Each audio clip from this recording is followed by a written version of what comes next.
സുല ലൈഫിലേക്ക് എല്ലാവർക്കും സ്വാഗതം. പിന്നെ ചിക്കൻ കട്ട്ലേറ്റ് ഉണ്ടാക്കാന്ന് വിചാരിക്കട്ടെ. അപ്പം അതിന് സബോള, ഇഞ്ചി, പച്ചമുളക്, വെളുത്തുള്ളി അതൊക്കെ നീ വാട്ടിക്കൊണ്ടിരിക്കുകയാണ്. പിന്നെ ഉരുളൻകിഴങ്ങ് പുഴുങ്ങി വെച്ചിട്ടുണ്ട്, ക്യാരറ്റ് ഇടാന്ന് വിചാരിച്ചു. പിന്നെ ചിക്കൻ്റെ കീമയാണ്, അത് കഴുകി വാരി വെച്ചിട്ടുണ്ട്. പിന്നെ സബോളയ്ക്ക് മൂത്ത് കഴിഞ്ഞപ്പോൾ മല്ലിപ്പൊടി 2 സ്പൂൺ മതിയില്ല, 2 സ്പൂൺ മല്ലിപ്പൊടി, മുളക് പൊടി കുറച്ച് ഇടണുള്ളൂ കേട്ടോ. ഇത് എരിവുള്ള മുളക് പൊടിയാണ് നാട്ടിൽ നിന്ന് കൊണ്ടത്. പിന്നെ ഇതിൽ പച്ചമുളക് ഇട്ടിട്ടുണ്ടെങ്കിൽ കുരുമുളക് ഇടും. അപ്പം അത് കാരണം മല്ലിപ്പൊടി വേണമെങ്കിൽ ഇത്തിരി അധികം ഇടാം. ഇട്ടു. ഗരം മസാല ലാസ്റ്റ് ഇടാന്ന് വെച്ചു. കുരുമുളക് പൊടി ഇട്ടു. പിന്നെ ഇതേ ഗരം മസാല ഞാൻ ഇതേ പൊടിച്ച് വെച്ചതായിട്ട് എല്ലാം മസാലയും കൂടി വറുത്ത് പൊടിച്ച് വെച്ചതാണ്. അത് കുറച്ചിട്ടു. മസാലയൊക്കെ നല്ല മൂത്ത് നല്ല മണം വരുന്നുണ്ട് കേട്ടോ.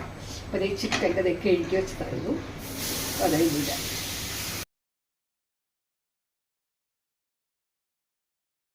ചിക്കനൊക്കെ വെന്തു. അപ്പം നേരത്തെ ഉരുളൻകിഴങ്ങും ക്യാരറ്റും കൂടിയിട്ട് ഇതാക്കിയിട്ടു കേട്ടോ. നന്നായി മിക്സ് ചെയ്യാം. വെള്ളമൊക്കെ വയ്ക്കിയിട്ട് ചിക്കൻ നന്നായി. ഇനി മുട്ടയിൽ മുക്കിയെടുക്കുക. എന്നിട്ട് ഈ ബ്രെഡ് ക്രംസൊക്കെ ഞങ്ങൾ ഉണ്ടാക്കി വെച്ചത് കേട്ടോ. ബ്രെഡ് ക്രംസ്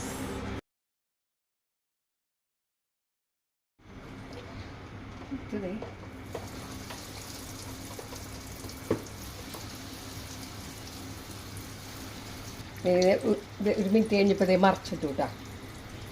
എന്താ ഗോൾഡൻ ബ്രൗൺ കളറാകുമ്പോൾ കട്ട്ലേറ്റ് ചൂട് കട്ട്ലേറ്റ് ഉണ്ടാക്കി കഴിഞ്ഞു.